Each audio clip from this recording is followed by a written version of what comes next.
திருநெல்வேலி மாவட்டம் ராதாபுரம் சட்டமன்ற தொகுதிக்கு உட்பட்ட ராதாபுரம் கால்வாயில் பேச்சுப்பாறை அணையிலிருந்து ஜூன் மாதம் தண்ணீர் திறக்கும் போது அதிலிருந்து 15 நாட்கள் கழித்து 16ஆம் தேதி ஜூன் மாதம் 16ஆம் தேதி ராதாபுரம் கால்வாய்க்கு 150 கனஅடி வீதம் தண்ணீர் திறப்பது வழக்கம். நம்முடைய மாண்புமிகு முன்னாள் முதல்வர் மு க ஸ்டாலின் அவர்கள் முதலமைச்சராக இருந்த காலம் வரை கடந்த ஆண்டு வரை இதுபோல் ஜூன் மாதம் 16ஆம் தேதி தண்ணீர் திறப்பதற்கும் தொடர்ந்து 150 கனஅடி வீதம் 138 நாட்கள் வருவதற்கும் அரசாணை பிறப்பிக்கப்பட்டு அந்த காலகட்டத்தில் சரியான நேரத்தில் தண்ணீர் திறந்து கிட்டத்தட்ட 52 குளங்கள் பாசன வசதி பெறுவதற்கும் 10,000 ஏக்கர் நிலம் நேரடியாக பாசன வசதி செய்வதற்கும் திறப்பது வழக்கம். ஆனால் இந்த அரசு பொறுப்பேற்ற பின்பு இதுவரை அதற்கான அரசாணை இன்னும் வெளியிடப்படவில்லை.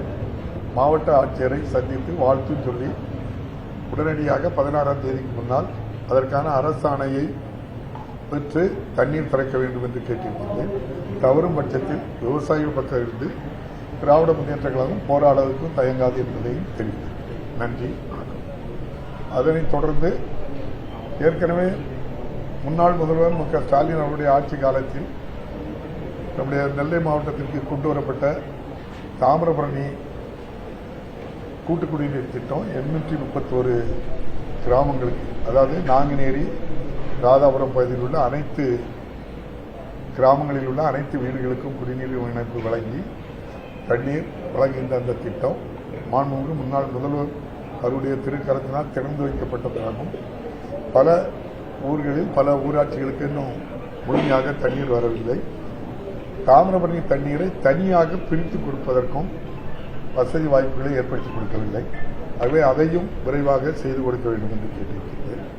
தொடர்ந்து களக்காடு நகராட்சி மற்றும் ஏர்வாடி, திருக்கிரங்குடி, நாங்குநேரி, மூலக்கரப்பட்டி, பனகுடி, வள்ளியூர் சேவல 7 பேரூராட்சிகளுக்கும் அனைத்து வீடுகளுக்கும் தாமிரபரணி குடிநீர் வழங்குவதற்கு 423 கோடி ரூபாய் செலவில் பணிகள் வேகமாக நடைபெற்று இன்னும் மிக விரைவிலேயே அந்த பணிகள் முடிவடைய இருக்கின்றது. ஆனால் தேர்தலுக்கு பிறகு அந்த பணிகள் சுணக்கம் ஏற்பட்டிருக்கின்றது. அதையும் மாவட்ட ஆட்சியருடைய கவனத்திற்கு சொல்லியிருக்கின்றேன். ஏற்கனவே மாவட்ட ஆட்சியர் அதில் துணை இயக்குநராக பணியாற்றியதாக சொல்லியிருக்கின்றார்கள். ஆகவே அவற்றையும் விரைந்து எல்லா வீடுகளுக்கும் தாமிரபரணி தண்ணீர் கொண்டு சேர்ப்பதற்கு விரைவாக நடவடிக்கை எடுக்க வேண்டும் என்று மாவட்ட ஆட்சியரும் விரைவாக செய்திருவதாக மாவட்ட ஆட்சியரும் உறுதியளித்திருக்கிறார். அமைச்சர்கள் தமிழகம் பல்வேறு இடங்களில் விரைவாக ஆய்வு நடத்திட்டு இருக்காங்க. கனிமவளத்துறை அமைச்சரோட பல்வேறு இடங்களில் குவாரிகள் ஆய்வு செய்யறாரு. அதெல்லாம் கண்கூட ஆய்வு நடத்தப்படுதா? உண்மையிலே தவறு செஞ்சிருக்காங்களா? எப்படி பாக்குறீங்க? நீங்க சொன்னதுதான் எனக்கும் பல பேர் சொல்றாங்க. அமைச்சரே நேரில் வந்து அதிகாரிகளை கூப்பிட்டு இந்த மாவட்டத்தில் இவ்வளவு கோரியை நாம் மூடினதாட்டு என்ன செய்யுங்க, ரெக்கார்ட் பண்ணி அப்படியே அறிவிச்சிருங்க அப்படின்னு சொல்லிட்டு போறாங்களே தவிர அதில் தவறு செய்தவர்கள் மீது சரியான நடவடிக்கை எடுக்கல. தேர்தலுக்கு முன்னால் நடவடிக்கை ஒரு வார்த்தை, பின்னால் ஒரு வார்த்தை. நீங்க சொன்னதான் உண்மை.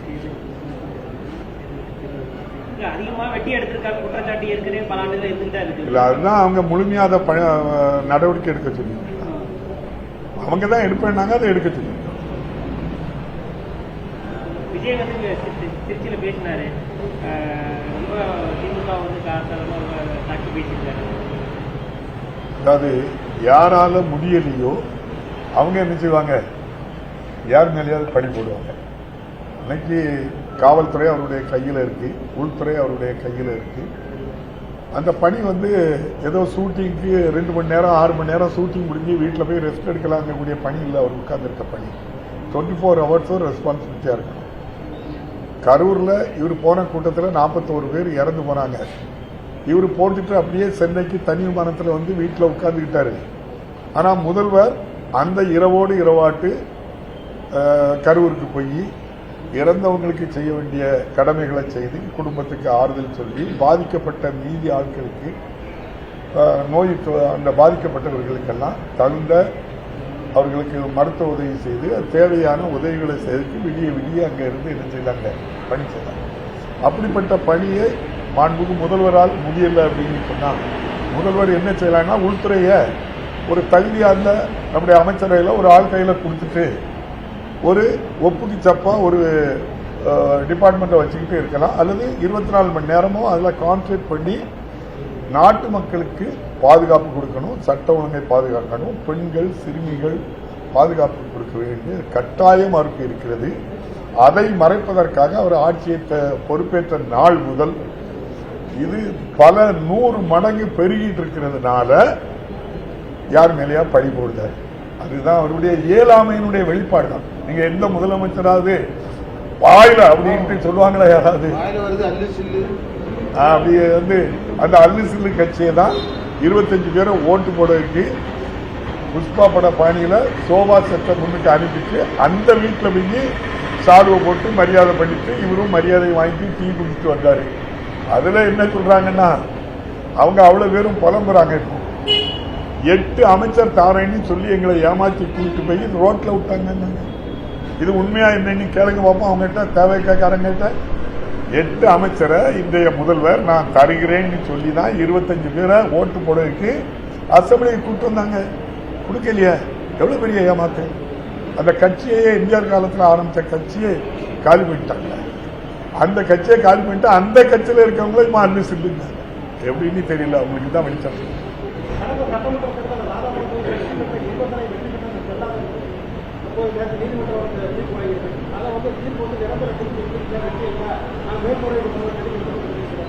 ரெண்டாயிரத்தி 16 சட்டமன்ற தேர்தல், அதுல தபால் வாக்குகளை 203 வாக்குகளை எண்ணாம அப்போது ஆட்சியில் இருந்தவர்கள் அராஜகத்தால் என்னை தூக்கி வெளியே போட்டுவிட்டு அவர் 49 வாக்குகளில் வெற்றி பெற்றதாக அறிவித்தார்கள். அதுதான் நீதிமன்ற வாசல்களை படி ஏறி டெல்லி வரை சென்று வந்து ஒரு ஆன்மீக ஒரு வலுவான நீதியரசர் நேற்று அற்புதமான ஒரு ஜட்ஜ்மெண்ட் தந்திருக்கேன். அதில் ரொம்ப குறிப்பாக சொன்னது உச்ச நீதிமன்றத்தால் 10 ஆண்டு காலம் தாமதம் ஏற்படுத்தியதால் ஜனநாயகத்தின் ஆன்மாவையே அளிக்கின்ற ஒரு செயல் அந்த செயல்.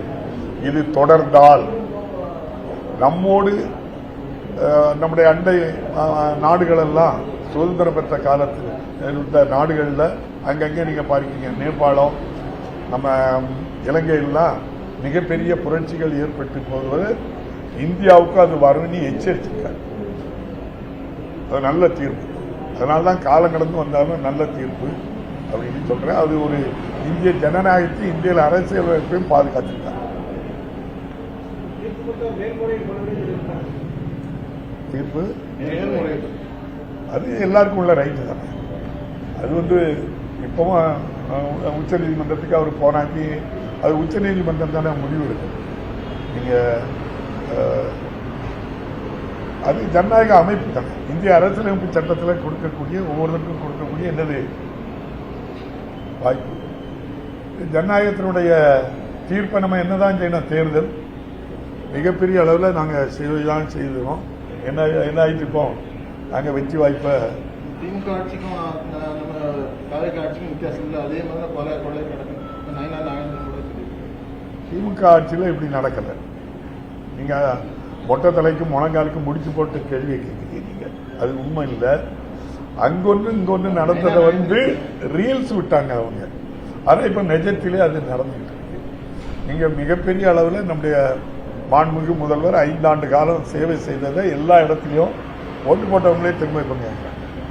இதுல இப்ப நாங்கெல்லாம் வெற்றி வாய்ப்பு இழந்ததெல்லாம் எங்களுக்கெல்லாம் ஒன்றும் பெருசாட்டு கூட எங்களுக்கு தெரியல. ஆனா எங்க தலைவரை குளத்தூர்ல இந்த வெற்றி வாய்ப்பு இழந்ததை எங்க எல்லாத்துக்கும் எப்படி இருக்கு? மனதுக்கு ரொம்ப வேதனையா இருக்கு. அவர் இல்லாத சட்டமன்றத்தை எங்களுக்கு நினைச்சு கூட பார்க்க முடியல. அவர் சட்டமன்றம் போகணும். அதனால ஏகோபித்த கருத்து நான் பல பகுதிகளில் கேட்கிறேன். நம்முடைய ஒட்டுமொத்த தமிழ்நாடுமே அவர் சட்டமன்றத்துக்கு போகணும் அப்படிங்கிற கோரிக்கை எல்லாருமே வைக்காங்க. நீங்க திருச்சி கிழக்குன்னு சொன்னா நாங்க என்ன செய்வோம்? எங்க முன்னாள் முதல்வருடைய சம்பந்தி மாவட்டம் இது. அவருடைய மகளன் நம்ம ஊர்ல தான் கட்டி கொடுத்திருக்கு. அந்த தொகுதி அதே அம்பாசமுத்திரம் தொகுதி இருக்கு. அம்பேல நிற்க வச்சு மிகப்பெரிய வாக்குகள் வித்தியாசத்தில் வெற்றி பெற்று சட்டமன்றத்துக்கு அனுப்ப மக்கள் நாங்க தயாரா இருக்கிறோம். இந்த தென் மாவட்டமே அதுக்கு தயாராக இருக்கு. அவர்களை சட்டமன்றத்துக்கு அனுப்புவதற்கு மாண்புமிகு முன்னாள் முதல்வர் இந்த மக்களுடைய கோரிக்கையை ஏற்று அம்பாசமுத்திரத்தில் இடைத்தேர்தலில் நிக்க வரணும். பெரிய தலைவர்கள் வெற்றி வாய்ப்பை இழக்கத பெருசா நம்ம எல்லாம் நினைக்க முடியாது. காமராஜர், அண்ணா போன்றவர்கள்லாம் வெற்றி வாய்ப்பை இழந்திருக்காங்க. அதனால இதுக்காக நம்ம என்ன செய்ய முடியாது. இந்த வெற்றி வாய்ப்பை இழந்தது ஒரு மிகப்பெரிய அளவில் ஒரு பாதிப்பு சொல்லி நான் நினைக்கிறேன். நீங்க மீண்டும் பாருங்க, இனி நடக்கிற எந்த தேர்தலாக இருந்தாலும் திராவிட முன்னேற்ற கழக தலைவர் மு.க. ஸ்டாலின் சுட்டிக்காட்டுகின்ற வேட்பாளர் தான் வெற்றி பெறுவாங்க. நீங்க எழுதி வச்சுக்கிடுங்க. 5 தொகுதி இப்ப இருக்கு. அம்பாசமுத்திரம், திருச்சி கிழக்கு, அப்படித்தானே? அதே மாதிரி தாராபுரம், பெருந்துறை, மதுராந்தகம் 5 தொகுதி இருக்கு. 5 தொகுதியிலும் திராவிட முன்னேற்ற கழக தலைவர் சுட்டிக்காட்டுற வேட்பாளர் தான் வெற்றி பெறுவாங்க. அம்பாசமுத்திரத்தில் மாண்புமிகு முன்னாள் முதல்வர் திராவிட முன்னேற்ற கழக தலைவர் போட்டியிடணும். மிக அதிக வாக்கு வித்தியாசத்தில் வெற்றி பெற்று சட்டமன்றத்துக்கு செல்லணும் அப்படிங்கிறது எல்லோருடைய விருப்பமும். நன்றி. திமுக பாஜகவோட கூட்டணிக்கு நெருக்கம் காட்டுகிறாங்க. அதற்கான சாத்தியக்கூறுகள் இருக்கிறதா நீங்க நம்புறீங்களா? அது ஒருபோதும் இந்த அரசு, இப்போது இருக்கின்ற அரசு பகல் கனவு காணுது. அது நடக்காது. எதிர்கட்சி தலைவர் அசம்பிளியில என்ன பேச்சு வந்தாங்க அன்னைக்கு? கடைசி வார்த்தை என்ன சொன்னாங்க சொல்லுங்க எல்லாரும். கடைசி வார்த்தை என்ன சொன்னாங்க? சனாதனத்தை ஒழித்தே தீர்வோம்னாரு.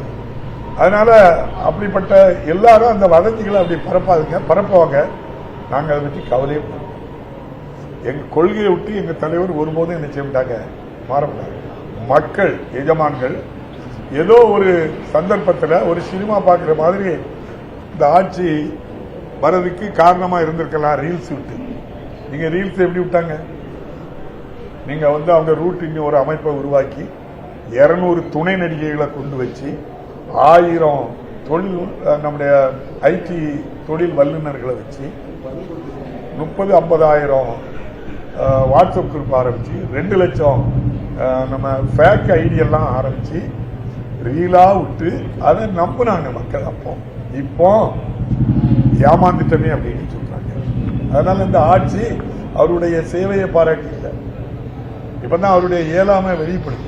அவரால் ஏழலைங்கிறத புரிஞ்சுக்கிட்டாங்க. காங்கிரஸ் கட்சிக்கு மேலும் ஒரு நாடாளுமன்ற மாநிலங்களவை உறுப்பினர் பதவி கிடைத்திருக்கின்ற முன்னாள் தாவைக்காவோடு கூட்டணி போனதும் ஏற்கனவே திமுகவோடு ஒரு நாடாளுமன்ற மாநிலங்களவை உறுப்பினர் இப்பவும் கிடைச்சிருக்கு. கட்சிக்கு அது ஒரு சந்தர்ப்பவாதமா அல்லது ஒரு ஒட்டுண்ணி மாதிரி எங்கன்னா ஒட்டாலும் ஒன்று வாங்கிடுவாங்க. நன்றி.